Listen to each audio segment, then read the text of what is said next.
You know how people say, you weren't supposed to hear that? Yeah, that was me.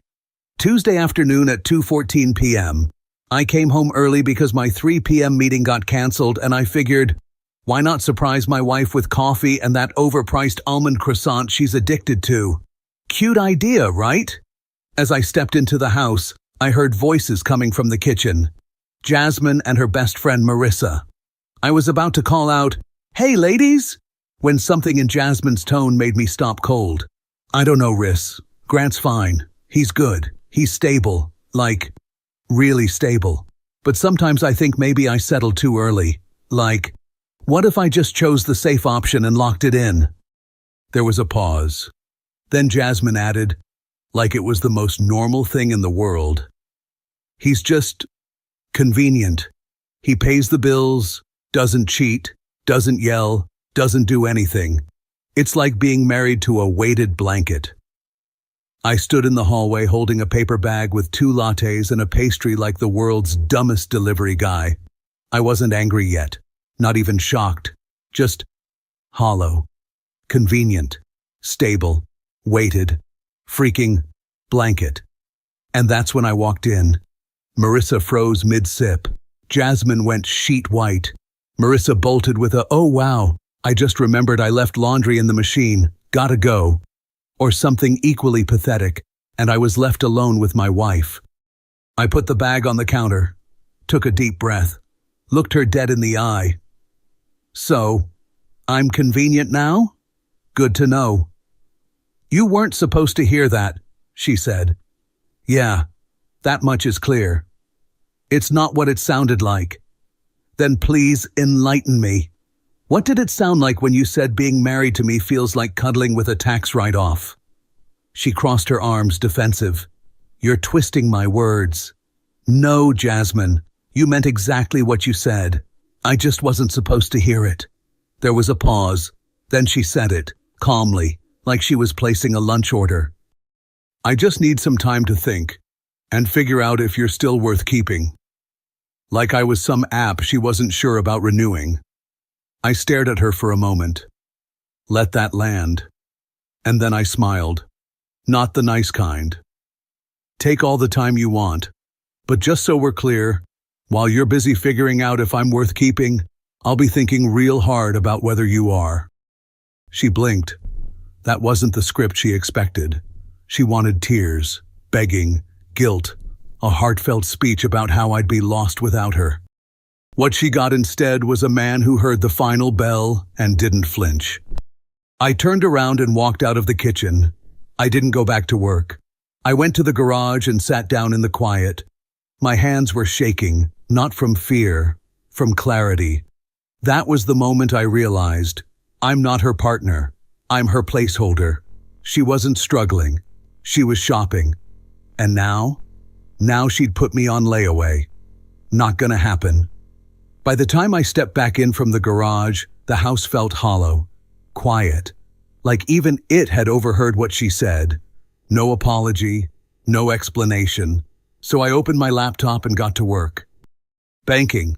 First stop. Called the bank, explained I needed to remove an authorized user due to a separation. Jasmine's access to the joint cards. Gone. Streaming services. New passwords. iCloud. Locked down. If she wanted a test run of life without me, I was going to give her the premium package. Here's the thing about marriage nobody warns you about. It doesn't end with a bang. Not usually.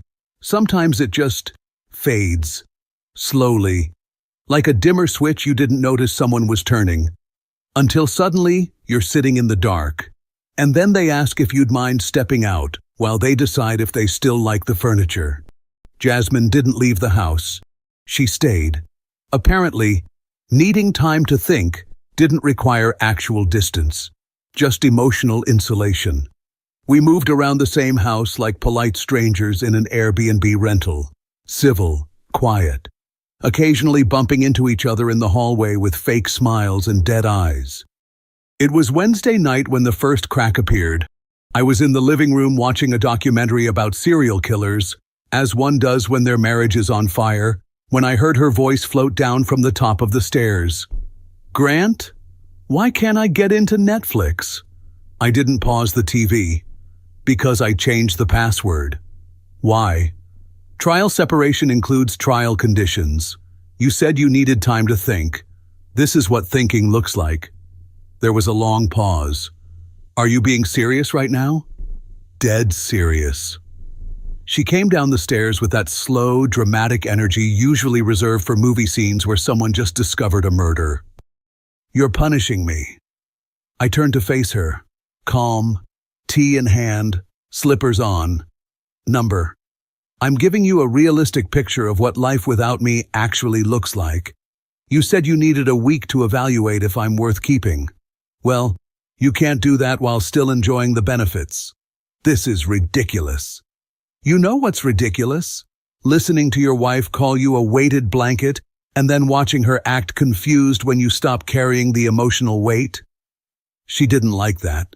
She scoffed, turned around, and went back upstairs, muttering something under her breath about immaturity. I didn't follow. She was waiting for me to apologize, to explain myself, to try and talk it through. What she got was the sound of me adjusting the volume and returning to my evening with a man who murdered 3 people in Oregon and still had a better marriage than mine. Thursday, I made a phone call. 3, actually. All to different family law attorneys in the area. I wasn't filing anything yet, but I figured if I was going to be evaluated, I should at least understand my options too. Turns out, there's a lot to consider when you're married to someone who views love as a performance-based contract. Bank accounts, mortgage, insurance, asset division.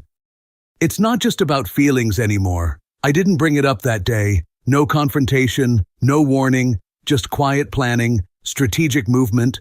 Jasmine was busy upstairs, probably journaling her feelings or texting Marissa about how cold I'd become. That night, I cooked dinner. For one, I made pasta. Nothing fancy.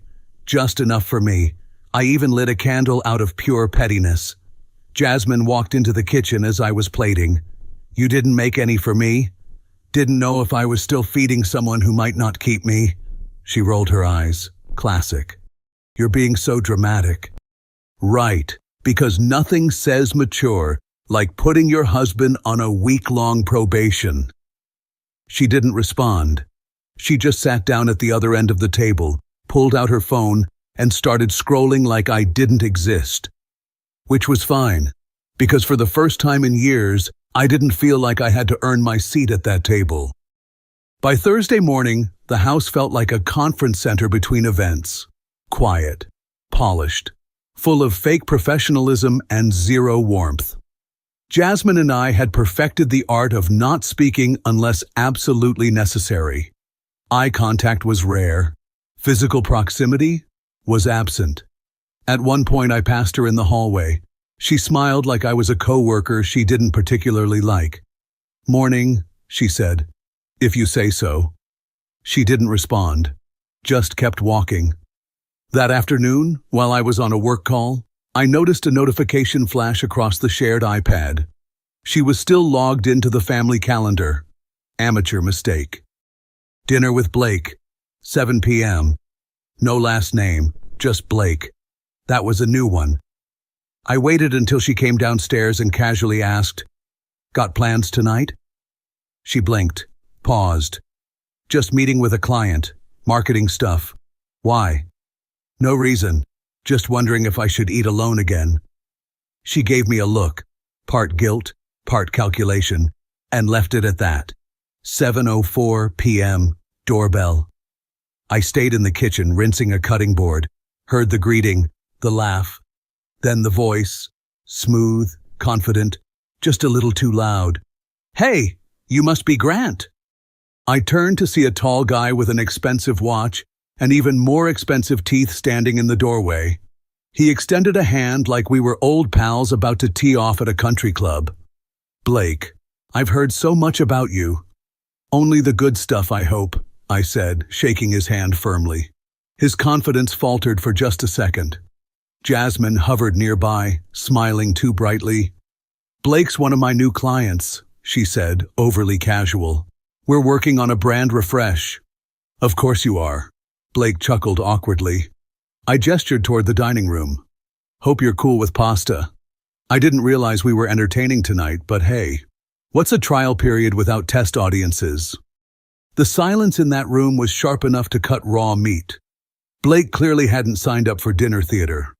So, real estate? I asked as we sat. Yeah, I'm in development. Commercial mostly. Nice. Jasmine's been evaluating some things lately too.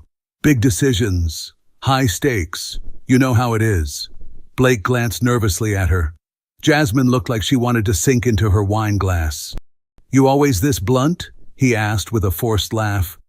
Only when someone invites another man to my dinner table while deciding if I'm worth keeping. He choked on his water. Wait, what? Jasmine shot me a death glare. Grant, can we talk for a second? Of course. Blake, make yourself at home. Might be your new gig after all. We walked into the living room. She whirled around before I even closed the door. What the hell are you doing? Making dinner for your client. Isn't that what you wanted? Don't play dumb. You're trying to humiliate me. Nope. Just giving your guest a glimpse into what relationship evaluation week looks like from my side. This wasn't a date. Then why didn't you tell me he was coming over?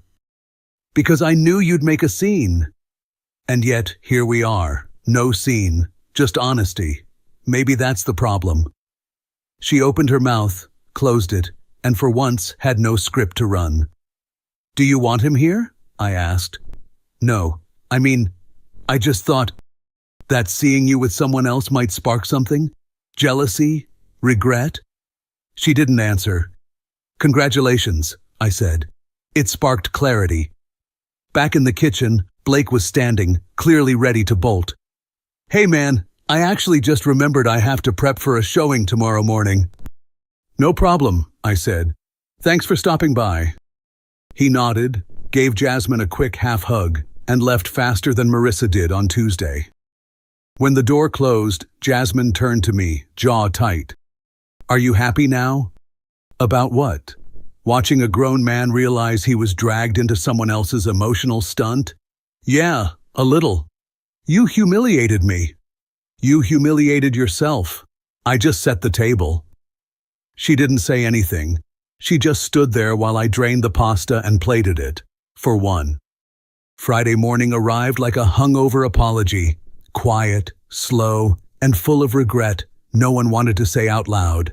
Jasmine didn't come down for breakfast, which suited me fine. I made eggs, toast, coffee, ate alone, no noise, no drama, just peace, the kind that shows up when you're finally done pretending everything's fine. Around 10:30, I found her at the kitchen table, laptop open, legal pad in front of her. She was dressed like she had a meeting, but it was clear she wasn't going anywhere. We need to talk, she said without looking up. We've been talking all week. You just haven't liked what I had to say. I'll admit I didn't handle things well. The Blake thing was bad. You think? She finally looked up. I was scared, okay? I felt like we were drifting apart and I didn't know how to reach you. So you brought in a stand-in husband for an evening? Solid plan. It wasn't like that. Then what was it like? Because from where I'm sitting, you invited another man into our home, while on a week-long mental vacation from our marriage, hoping I'd grovel at the doorstep. I wasn't trying to manipulate you. Of course not. Just create urgency.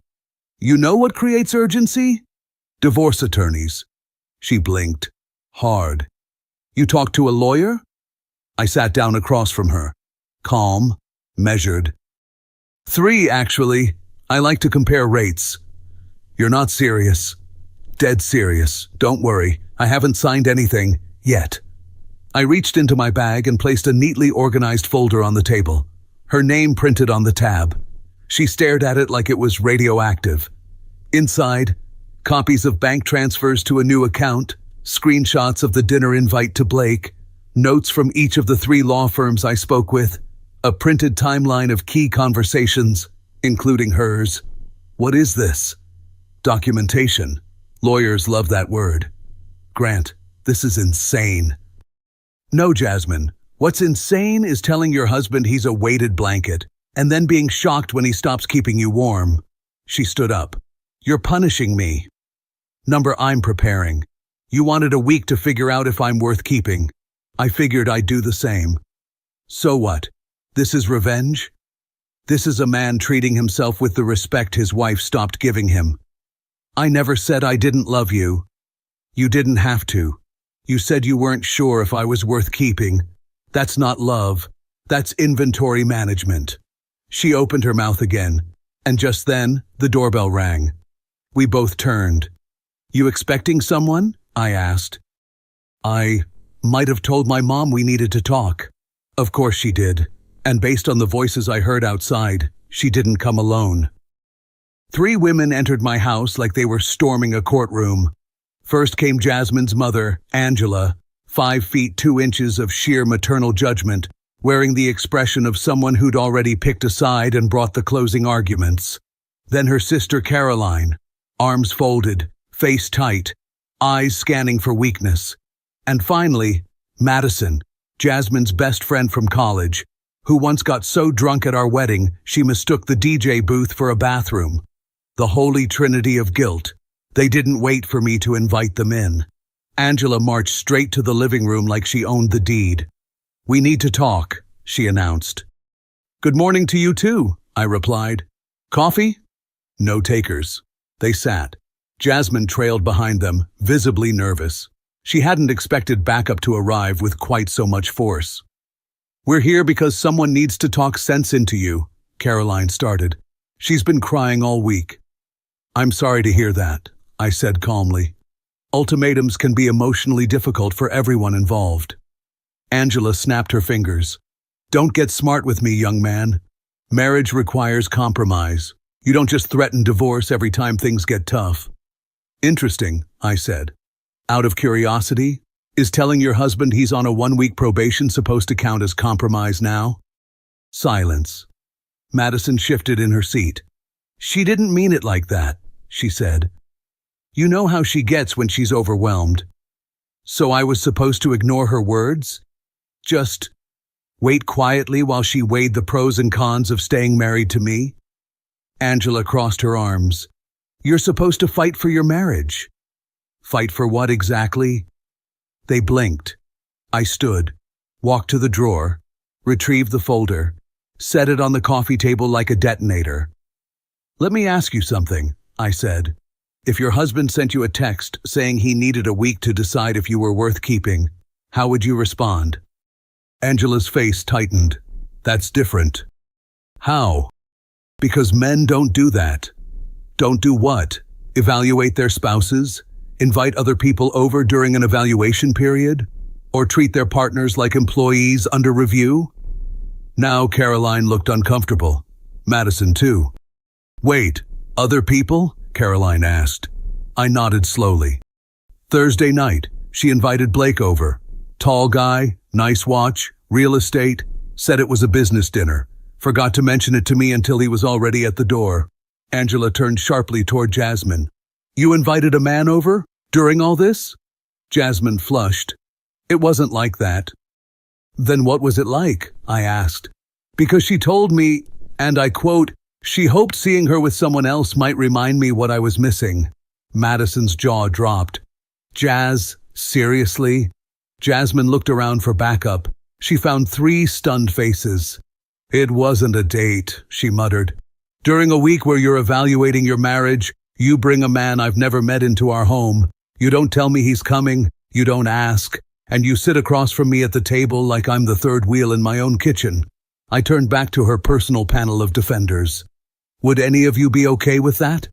Caroline shook her head. That's incredibly inappropriate. Angela looked like she'd just bitten into a lemon. This isn't what she told us. I imagine she left that part out. We came here to help her fix things. Then maybe the first step is recognizing what actually needs fixing. Jasmine opened her mouth to protest, but I raised a hand. Don't worry, you'll get your chance. I looked at each of them again. You came here to convince me to fight for this marriage. but none of you have asked what I'm fighting for." Angela spoke, softer now. "You're fighting for your wife, for your family. A wife who put me on a 1-week trial period, who invited another man over to test my reaction, who handed me a decision like a deadline on a lease." Silence. "I don't want to be begged for. I don't want to be tested. I want to be chosen." They had no answer for that. Even Jasmine looked like she wasn't sure what to say anymore. I let the moment breathe. Then walked to the briefcase. Pulled out another folder, this one thick, crisp, heavy with possibility. "Just so everyone's clear," I said, placing it next to the other, "these are divorce papers. Complete, unsigned, for now." 3 sets of eyes locked on it like it might catch fire. But I have already made my decision. The tribunal had left the house in stunned silence. Angela didn't say goodbye.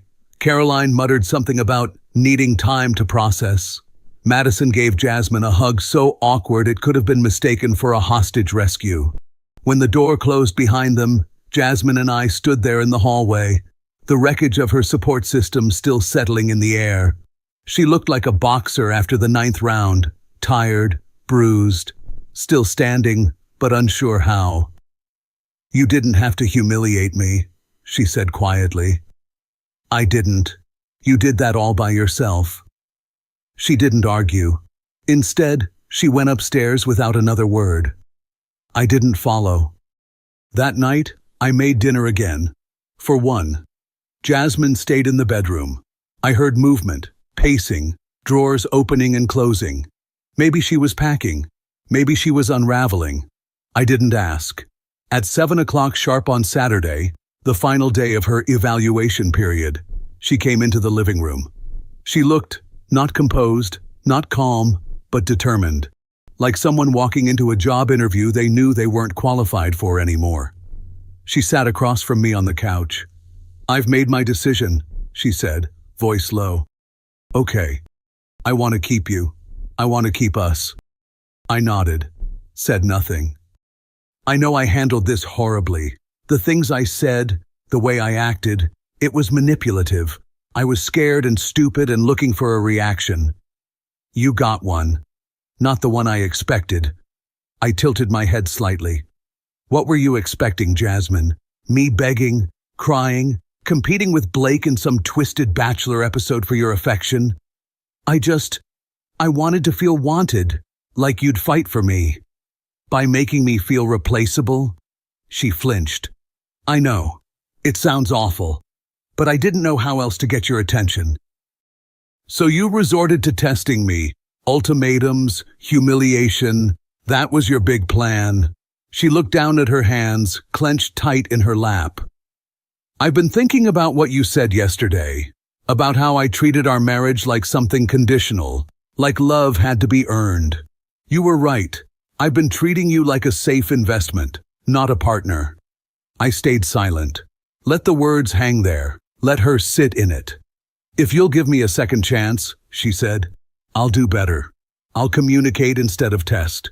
I'll trust instead of manipulate. I'll choose you the way you've always chosen me." Finally, I spoke. "I appreciate your honesty, and I believe you mean every word you just said." Her eyes lit up, a flicker of hope breaking through. Until I added, "But here's the part you still don't understand." I reached for the folder that had been sitting on the table since yesterday. Opened it. Divorce papers inside. "The moment you told me, to my face, that you needed a week to decide if I was worth keeping, our marriage changed." Her breath caught. "Not because of your decision," I continued, "but because of what it revealed about how you see me." "Please don't sign those," she whispered. "For 6 years, I thought I was married to someone who knew my worth, who saw me, all of me, and chose me fully. What this week showed me is that I was married to someone who needs periodic reminders. That's not true anymore. You changed your mind because the consequences became real, but what happens the next time you feel insecure? Do I get another evaluation period? Another loyalty test? Another dinner guest?" Tears were sliding down her face now, but I kept my voice steady. I'm not interested in being someone's learning experience or their redemption arc. I'm interested in being with someone who doesn't need a crisis to recognize my value. I picked up the pen, signed the papers. Her sob broke into a whisper. We can fix this. Number, we can't. Because the moment you asked if I was worth keeping, you made it clear that you never saw me as someone who was already enough. She covered her mouth, couldn't look at me. What about everything we built? It was built on the idea that we both saw each other as a sure thing. You broke that foundation, not me. I can change. Maybe, but not with me. I stood, placed the signed papers on the table in front of her. I'm not angry. I'm not spiteful. I'm just done being married to someone who treats love like a performance evaluation. Sunday morning arrived with the weight of finality. No arguments, no desperate apologies, just the quiet acknowledgement that something had ended, and no one was pretending otherwise anymore. I made coffee. Didn't ask if she wanted any. At 9:17 a.m., Jasmine came downstairs with 2 suitcases and a gym bag. She didn't look at me. Just walked past, silent, her heels tapping across the hardwood like a retreating army. She paused at the door, keys in hand. Do you want me to leave the spare? I looked up from my cup. Number, keep it. You might need to swing by for whatever's left. Right. She didn't say goodbye. Just opened the door and stepped into the sunlight like it burned. I watched from the window as she loaded her bags into the back of her car. She didn't cry, at least not until the engine started. Her shoulders gave her away. She sat there for a full minute before finally driving off. And just like that, the house was mine again. There was no satisfaction, no victory lap, no petty celebration. Just space, just stillness, just the echo of a man who finally stopped chasing clarity from someone who fed him chaos. I cleaned the kitchen, watered the plants, opened the windows. Everything felt different, though nothing had moved. Later that day, her mother texted. She told me she's staying at Madison's, said she needs time. I didn't reply. What was there to say? She had all the time in the world. I was no longer on her clock. Funny thing about being put on a trial period, once you realize someone needed time to decide if you're worth keeping, it kind of answers the question for you. I wasn't mad. I wasn't bitter. But I was done. She thought walking away would be her power move. She didn't realize she was never the one who had the final say. I was, and I made it. 3 months have passed since the divorce. The house is quieter, cleaner somehow. Like the energy shifted once the constant tension walked out with 2 suitcases and a bruised ego. Jasmine hasn't tried to come back. She sent one long email. Apologies, reflections, promises of therapy and growth. I didn't reply. There's nothing cruel about silence when the conversation ended on your terms. People keep asking if I'm dating. I'm not. Right now, I'm enjoying being in a space where I'm not on trial every day. Somewhere along the way, we normalized the idea that men should be grateful just to be tolerated. That if you're calm, consistent, and devoted, you're boring. That love is something to be tested, not trusted. She learned the hard way that love isn't a game. And I learned this. When someone tells you they need time to decide if you're worth keeping, that's your answer. Walk away and don't look back.